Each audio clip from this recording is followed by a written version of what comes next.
I hadn't seen anything really unexplainable in 7 years. I did see a bright orange light actually one time in Canada, way over towards the Rocky Foothills where there shouldn't have been any aircraft or anything, but who knows, I guess. But it was something very unusual, moving slowly away from me, an orange light went over the mountains. I don't know what that was. Will we ever find out? Probably not. Yeah. Neat little mystery. We'll go with that.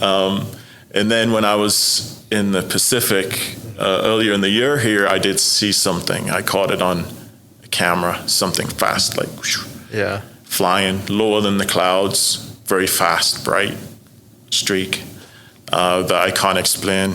Yeah. Another thing, we'll probably never find out exactly what it was, but so I'm always curious. I'm always looking out for stuff like that. I'm actually really, really trying to, I can't really say trying because you can't forecast, but ball lightning. Yeah. I really want to focus in on that because I'm getting to the point in my mind now that I think there was a time I didn't think it was real, and now I'm kind of swaying more towards hey, there's so much neat stuff out there. I guarantee, I'm sure it happens. It's just so rare that it's not, we're not seeing it that much. So I'm in talks with a couple of really high up atmospheric scientists who they're like, this is the direction we're kind of researching now. So I really want to see if I can capture ball lightning. Yeah. Do you know, is there like a hot spot? Do you know where roughly it happens, or could it be anywhere? There's two things that run through my mind when I think about it. So I think you're kind of looking for sandy environments. Okay, because it's got to interact with the ground and the silicon. That's one theory of how the lightning hitting sandy environment. And I'm also drawn towards these really, really powerful, you can get these really powerful positive lightning strikes with a very, very rare. And I captured a transient luminous event that's called an ELV. Okay.